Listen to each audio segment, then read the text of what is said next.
December 3, 1945, Fort McClellan Repatriation Center, Alabama. Former Wehrmacht Sergeant Ernst Richter stood at the chain-link fence watching American families drive past in their automobiles, their children waving from rear windows, their trunks loaded with Christmas shopping bags. His hands gripped the cold metal as he whispered to himself a bitter prediction that would prove catastrophically wrong. 6 months. Perhaps 1 year at most. Then this American experiment collapses under its own contradictions, and we return home to rebuild proper civilization from the ashes of their failure. Before we jump back in, tell us where you're tuning in from, and if this story touches you, make sure you're subscribed because tomorrow, I've saved something extra special for you. Richter had spent 18 months as a prisoner of war, first in North Africa after his tank battalion surrendered at Kasserine Pass, then transferred to various camps across the American heartland. Throughout his captivity, he had maintained absolute certainty about two fundamental truths. Germany would ultimately prevail because superior organization and discipline always defeat democratic chaos, and America represented a temporary aberration in human history, a mongrel society destined to fracture along its obvious racial and cultural fault lines. What Richter could not comprehend as he prepared for repatriation back to a devastated Germany was that he stood at the threshold of the most profound personal transformation any soldier could experience. Within 5 years, he would not merely live in America but would become an American citizen, building a life that exceeded anything possible in the authoritarian system he once defended. Within a decade, his children would speak English as their primary language, his business would employ the very Americans he once considered inferior, and his understanding of human society would have inverted completely from the ideology that shaped his youth. The story of Nazi prisoners of war who discovered new lives in America represents more than individual redemption narratives. It constitutes evidence of democratic society's capacity to transform enemies into citizens, to prove through lived experience that open systems create opportunities impossible under closed ideologies, and to demonstrate that human potential flourishes when freed from the constraints of totalitarian thinking. To understand the psychological earthquake these German prisoners would experience, one must first comprehend the ideological fortress they inhabited, a mental structure built over decades of systematic indoctrination that made questioning fundamental assumptions literally unthinkable for most Wehrmacht personnel regardless of their personal doubts about specific policies or leadership decisions. Ernst Richter had been 11 years old when the National Socialists came to power in 1933. His entire adolescence occurred within educational systems designed to create citizens who accepted hierarchy, collective identity, and state authority as natural conditions of human existence. By the time he enlisted in the Wehrmacht at 19, questioning the basic premises of his society seemed as absurd as questioning gravity or mathematics. The ideological education began in elementary school where textbooks presented social organization as biological science rather than political choice. Richter learned that societies naturally arranged themselves into leaders and followers, that some groups possessed inherent capabilities others lacked, and that attempting to create equality contradicted observable reality about human differences and natural hierarchies that governed all living systems. Secondary education reinforced these foundations with historical narratives emphasizing German cultural superiority, the dangers of democratic weakness, and the necessity of strong leadership to prevent societal collapse. The curriculum presented Weimar Republic as cautionary tale about what happens when democratic principles undermine national unity and allow internal enemies to weaken collective purpose through emphasis on individual rights over group survival. Military training completed the ideological architecture by teaching that combat effectiveness required unquestioning obedience, that individual judgment represented dangerous weakness in military operations, and that democratic armies inevitably failed because soldiers questioning orders created fatal hesitation during combat situations requiring immediate coordinated action without debate or discussion. Richter's war diary, preserved among his personal effects and donated to the U.S. Holocaust Memorial Museum by his daughter in 2003, documented this ideological certainty with entries revealing assumptions so fundamental he never thought to defend them because they seemed self-evident to anyone with proper education and understanding of human nature. Entry from April 1943, North Africa, today observed American prisoners from recent engagement. Their officers lack proper bearing and allow enlisted men to speak casually in their presence. This democratic familiarity breeds the weakness we exploit in combat. No professional army can function when subordinates question authority or expect explanations for necessary orders. These Americans fight bravely as individuals but lack the collective discipline that creates true military effectiveness. They will lose this war because their society values individual opinion over hierarchical coordination. Entry from June 1943. After transfer to POW camp in Texas, the camp guards include Negroes carrying rifles and exercising authority over white prisoners. This inversion of natural hierarchy demonstrates American social confusion that must inevitably produce internal collapse. No society can function when biological realities are ignored for ideological theories about equality. These contradictions will destroy American unity regardless of their current industrial advantages. Entry from November 1943, working on farm labor detail. Today worked alongside American farmer named Henderson who owns 200 acres and operates 4 mechanical harvesters. His success proves nothing about democratic systems because individual exceptions exist within any society.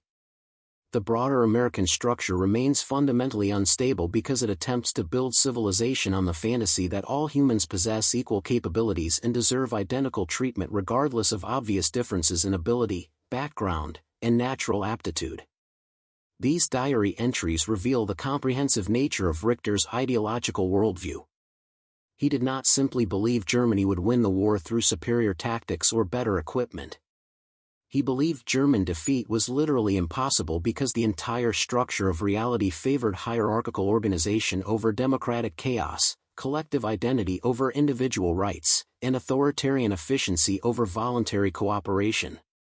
The certainty extended beyond Richter to virtually all Wehrmacht prisoners regardless of their personal experiences or individual observations that might have contradicted official ideology. Former Lieutenant Werner Hoffman, captured during the Battle of the Bulge and held at Camp Concordia in Kansas, expressed similar convictions in letters home that passed through camp censorship and were preserved in National Archives files. Letter dated January 1945. My dear parents, do not worry about conditions here. The Americans treat us correctly according to Geneva Conventions, providing adequate food and housing. However, this decent treatment changes nothing about fundamental realities. American society contains too many internal contradictions to survive prolonged competition with properly organized nations. Their Negro population grows increasingly restless. Their immigrant communities maintain divided loyalties. Their democratic system allows incompetent leaders to gain power through popularity rather than merit. These structural weaknesses will produce collapse regardless of their current military successes achieved through numerical superiority rather than organizational excellence. The psychological preparation for captivity that German soldiers received reinforced these beliefs by teaching that capture represented temporary setback rather than ultimate defeat. Training emphasized that prisoner status imposed duty to maintain military bearing, preserve ideological loyalty, and prepare for eventual return to service after German victory or negotiated settlement that would restore proper order to European affairs. Oberstleutnant Hans Schmidt, captured at Normandy and held at Camp Gruber in Oklahoma, described this mindset in post-war interviews conducted by researchers from the University of Tennessee studying POW experiences. We absolutely believed that captivity was temporary interruption. Not because we thought Germany would win militarily after 1944, but because we assumed the Allies would recognize that German organizational methods were necessary for rebuilding Europe. We expected that within a year or two after surrender, America and Britain would recruit German administrators to help restore order because democratic systems lack the hierarchical structure necessary for managing complex reconstruction operations. This seemed obvious to us, not wishful thinking but logical conclusion based on our understanding of how societies function. The camps themselves reinforced German prisoners' ideological certainty by allowing them to maintain military organization and cultural practices that created microcosms of familiar social structure within American territory. Senior German officers exercised authority over enlisted prisoners, maintaining discipline and coordinating work details according to military protocols that felt natural and proper to men raised within hierarchical systems.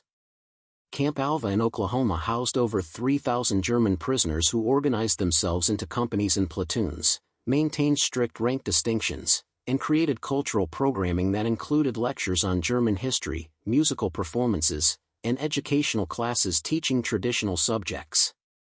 This self-organization convinced prisoners that their system remained superior because it functioned effectively even under adverse circumstances of captivity and geographic isolation. The ideological certainty manifested in social dynamics within camps where prisoners who questioned National Socialist principles faced ostracism or violence from hardline believers maintaining ideological purity despite defeat and captivity.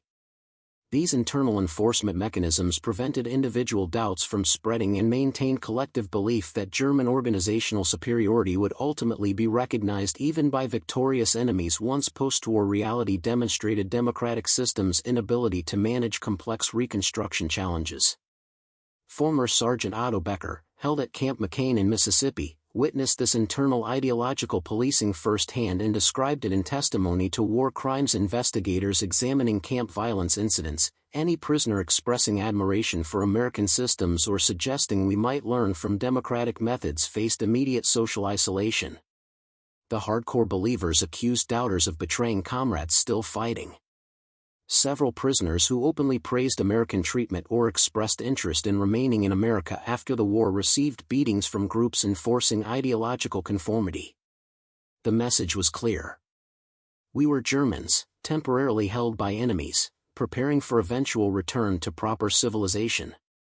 This ideological fortress seemed impregnable because it rested on foundations laid throughout these men's entire lives, reinforced by military training, validated by their officers' authority, and protected by social mechanisms punishing deviation from accepted beliefs. The certainty felt like knowledge rather than ideology because it aligned with everything their education, experience, and social environment had taught them about human nature and social organization. Preparing and narrating this story took us a lot of time, so if you are enjoying it, subscribe to our channel, it means a lot to us. Now back to the story. What these prisoners could not imagine as they maintained their ideological certainty behind barbed wire was that the American experience itself would systematically dismantle every assumption they held about democracy, equality, social organization, and human potential. The transformation would not come through argument or propaganda but through direct experience of a society that functioned despite violating every principle their education had taught them about necessary conditions for social stability and collective prosperity.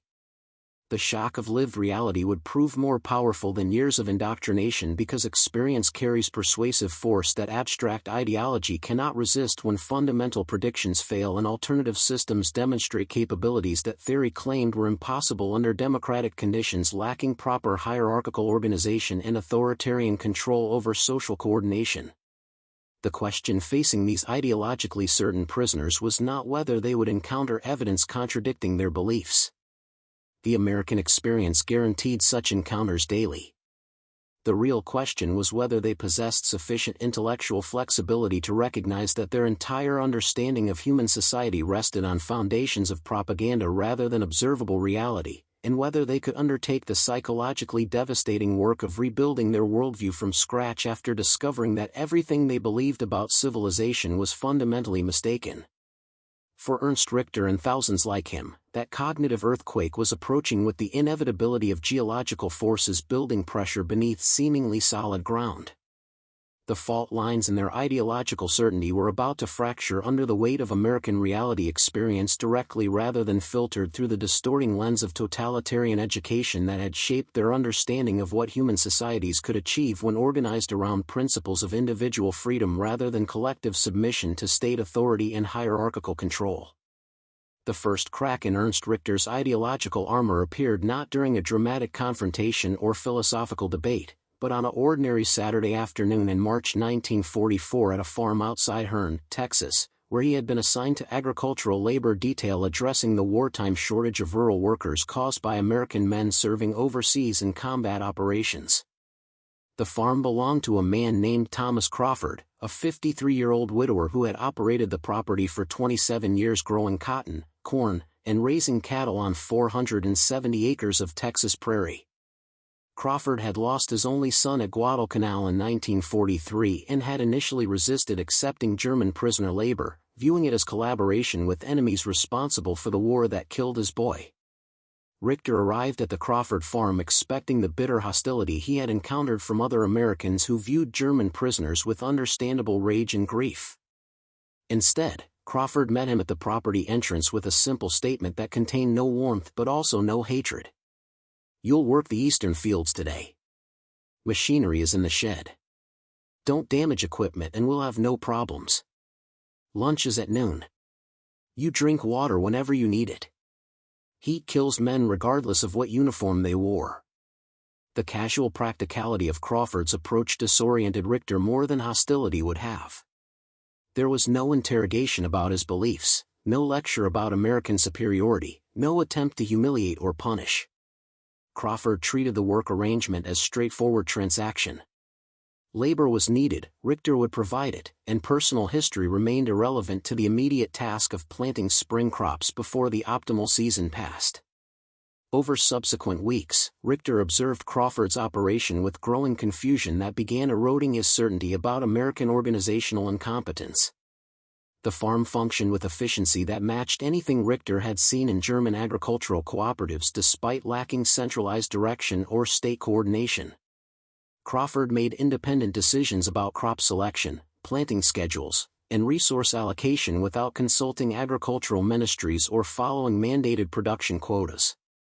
The mechanical equipment surprised Richter even more than the operational independence. Crawford owned 2 John Deere tractors, a mechanical harvester, and various implements representing capital investment that exceeded what most German farmers could accumulate even with state agricultural loans and subsidized equipment purchases. The machinery operated reliably without the constant breakdowns that plagued German agricultural equipment suffering from parts shortages and maintenance neglect. But the observation that truly shook Richter's ideological foundations came during the third week when Crawford's neighbor, a man named Samuel Washington who owned the adjacent property, arrived to borrow a piece of equipment.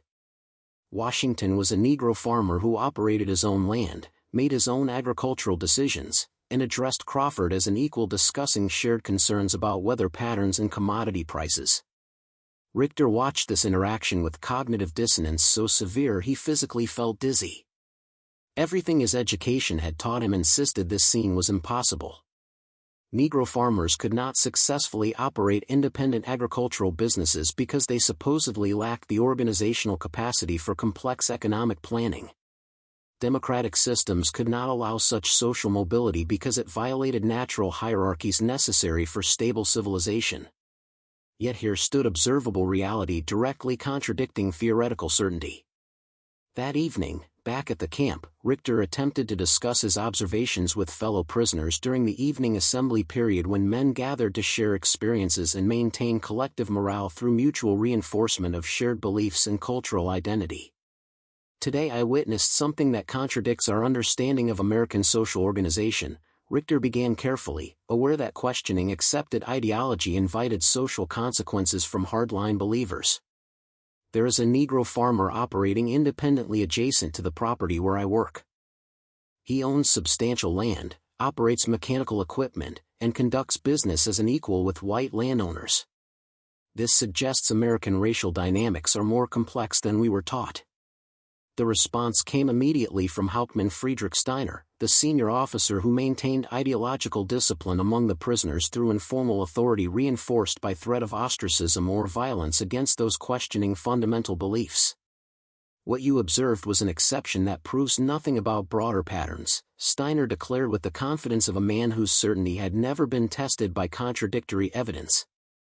"Individual cases always exist within any system. The American social structure remains fundamentally unstable regardless of isolated examples that appear to contradict general rules. Your confusion demonstrates why soldiers should not attempt political analysis without proper theoretical education and guidance from those trained to interpret complex social phenomena." But the seed of doubt had been planted in Richter's mind, and subsequent observations caused it to grow despite his attempts to maintain ideological loyalty to beliefs that had shaped his entire worldview. The American guards at the camp treated prisoners with consistent fairness that contradicted propaganda about democratic weakness and inability to maintain discipline without resorting to brutality. The food provided exceeded Geneva Convention requirements and matched what American soldiers received. Medical care for sick prisoners equaled treatment provided to American personnel. More disturbing to Richter's ideological certainty were the American soldiers themselves, men from dozens of different ethnic backgrounds who cooperated effectively despite lacking the cultural uniformity German military theory insisted was necessary for unit cohesion. He observed Irish Americans, Italian Americans, Polish Americans, and Jewish Americans working together with efficiency that exceeded German units composed of men from identical regional and cultural backgrounds. The camp library represented another assault on Richter's assumptions about democratic intellectual life. American authorities provided prisoners with books, newspapers, and magazines presenting diverse viewpoints rather than centralized propaganda. Richter expected this intellectual freedom would produce chaos and confusion, yet observed prisoners engaging with ideas and forming their own conclusions without requiring authoritative guidance about proper interpretation. Former Gefreiter Carl Zimmermann, held at Camp Trinidad in Colorado, experienced similar cognitive dissonance during his work assignment at a coal mine where he witnessed industrial operations achieving productivity levels that exceeded German mines despite democratic labor relations his education had taught him would inevitably reduce efficiency through worker demands and lack of proper discipline. The American miners elected their own representatives who negotiated with management about working conditions, safety procedures, and compensation, Zimmermann recalled in a 1987 interview conducted by researchers from the University of Colorado studying POW labor experiences. I expected this democratic involvement would create constant conflict and reduce productivity. Instead, I observed that workers who participated in decisions about their employment performed more efficiently than German laborers following orders without explanation or input. This contradiction between theory and observation forced me to question whether my education had provided accurate understanding of how industrial systems actually function. The accumulation of contradictory observations created psychological crisis for prisoners whose entire identity rested on ideological foundations that observable reality kept undermining through daily experience. Some prisoners responded by doubling down on their beliefs, dismissing contradictory evidence as temporary aberrations or deliberate deceptions designed to weaken their ideological resolve. Others, like Richter and Zimmermann, began the painful process of reconsidering fundamental assumptions about human society and organizational effectiveness. The transformation accelerated dramatically in the months following German surrender in May 1945 when prisoners received detailed information about conditions in occupied Germany and realized they faced choice between repatriation to devastated homeland offering limited opportunities or potential emigration to America providing chances for rebuilding lives under radically different social conditions. Ernst Richter learned that his hometown of Dresden had been destroyed by Allied bombing. His father had been killed during the final Soviet offensive, and his mother and sister lived in the Soviet occupation zone under conditions of severe deprivation and political repression. The Germany he had fought to defend no longer existed, replaced by occupied territories divided between victorious powers and offering little hope for young men whose military service had consumed their early adult years. The American government, responding to both humanitarian concerns and practical labor shortages, established programs allowing certain German prisoners to remain in the United States as agricultural workers, industrial laborers, and skilled craftsmen addressing domestic employment gaps created by wartime economic expansion. The program included pathways to permanent residency and eventual citizenship for prisoners who demonstrated good character, learned English, and adapted successfully to American social conditions. Richter faced the most consequential decision of his life. Return to Soviet-occupied Germany offering political repression, economic hardship, and limited prospects for rebuilding a normal life, or remain in the nation he had been taught to despise, abandoning his language, culture, and identity to pursue opportunities in a society his entire education had insisted was inferior to the civilization he had defended. The decision tortured Richter for weeks as he weighed loyalty to defeated ideology against practical opportunities for building a future. His diary entries from this period reveal the psychological turmoil of a man whose entire worldview was collapsing under the weight of experienced reality that refused to conform to ideological predictions. Entry from June 1945. How do I reconcile what I believed with what I have observed? My education taught me that American democracy was weak and chaotic, yet I have witnessed organizational efficiency exceeding what German systems achieved even during peacetime with unlimited resources. I was taught that racial hierarchy was biological necessity, yet I have observed Negro Americans operating successful businesses and serving in positions of authority. I believe that individual freedom produced social chaos, yet I have seen that voluntary cooperation achieves better results than compelled obedience. Have I been deceived about everything I thought I understood about human civilization? Entry from August 1945. Today I informed the camp administrators that I wish to remain in America and pursue the immigration pathway they offer. This decision feels like betrayal of everything I once believed and everyone I once served alongside. Yet I cannot deny that the life possible here exceeds anything available in occupied Germany.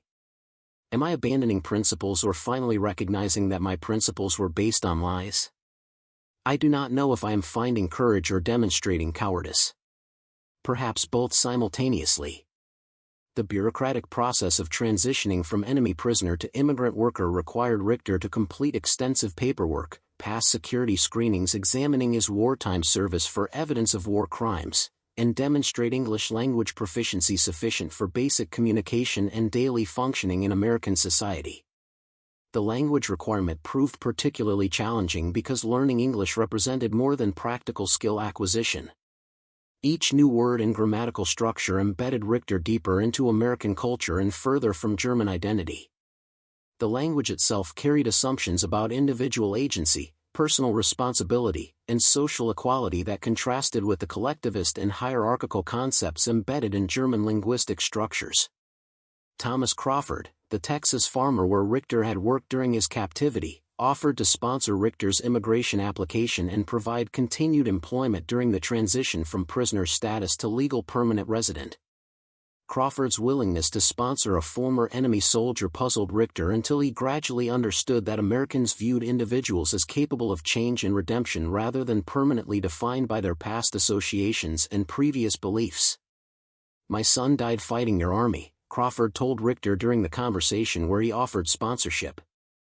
"I won't pretend that doesn't matter or that I've forgotten what that cost me. But I also won't hold you personally responsible for decisions made by governments and generals beyond your control. You work hard, you learn our language, you respect our laws, and you'll have the same opportunities as anyone else who comes here looking to build a decent life. That's what America means, or at least what it should mean. Second chances for people willing to do the work of becoming better than they were." The philosophical generosity embedded in Crawford's offer represented American ideals that Richter's education had taught him to dismiss as naive weakness. Yet Crawford was not naive about human nature or ignorant of evil. He had lost his son to war and lived with that grief daily. His willingness to separate individual accountability from collective identity came not from weakness but from moral strength rooted in beliefs about human potential that authoritarian ideology could not comprehend. Werner Hoffman, the former lieutenant captured during the Battle of the Bulge, made similar decisions about remaining in America rather than returning to Germany. His transformation occurred through work experiences at a manufacturing plant in Kansas where he witnessed industrial democracy producing innovation and efficiency that centralized German planning had never achieved despite theoretical advantages of coordinated direction. The American factory workers participated in decisions about production methods, safety improvements, and efficiency modifications, Hoffman explained in a 1992 interview for a documentary about German POWs who became American citizens. Management listened to suggestions from assembly line employees and implemented changes based on worker input. This democratic involvement created organizational loyalty and innovative thinking that top-down German systems never generated because workers following orders without explanation have no incentive to identify improvements or develop better methods. I realized that freedom produces better results than control when organizational systems are designed to harness rather than suppress individual initiative. Hans Schmidt, the Obergefreiter captured at Normandy, pursued education opportunities available through programs allowing former prisoners to attend American universities and technical schools if they demonstrated academic aptitude and committed to remaining in the United States after completing their studies. Schmidt enrolled at the University of Oklahoma studying mechanical engineering, becoming the first member of his family to receive university education and entering a professional field that would have been closed to him in Germany's more rigid class structure. In Germany, university education was primarily available to families with existing social position and economic resources, Schmidt wrote in his memoir published in 1978 under the title From Wehrmacht to Sooner, An Immigrant's Journey. The American system, while imperfect, provided opportunities based more on individual capability than family background. The GI Bill democratized higher education in ways that European systems had never attempted, creating social mobility that aristocratic societies deliberately prevented to maintain existing hierarchies. I benefited from democratic principles I once dismissed as weakness. The psychological transformation required more than practical adaptation to new circumstances. These former prisoners had to completely reconstruct their understanding of human society, acknowledging that beliefs they had defended and assumptions they had never questioned rested on foundations of propaganda rather than observable truth about how civilizations actually function when organized around different principles. The process was intellectually humbling and emotionally devastating because it required admitting that their entire youth had been wasted serving evil causes while believing they defended civilization against chaos. The men who successfully completed this transformation did so not by forgetting their past but by honestly confronting what their previous beliefs had meant and accepting responsibility for having supported systems whose evil they had refused to recognize despite evidence that should have been obvious to anyone not blinded by ideology. Otto Becker, who had witnessed ideological enforcement among prisoners at Camp McCain, described the psychological cost of transformation in testimony to researchers studying POW acculturation experiences, accepting that I had been wrong about everything required destroying the person I had been and building a new identity from the ruins. Every day presented reminders of my previous beliefs and forced recognition of how completely I had misunderstood reality. The shame was crushing. Not just shame about the regime I had served, but shame about my own intellectual failure to question what I had been taught. I had considered myself educated and intelligent, yet I had believed obvious lies because they flattered my group identity and confirmed my prejudices. Learning to think critically rather than ideologically became the work of years, and I am still not certain I have completed that transformation. Up next, you've got 2 more standout stories right on your screen. If this one hit the mark, you won't want to pass these up. Just click and check them out.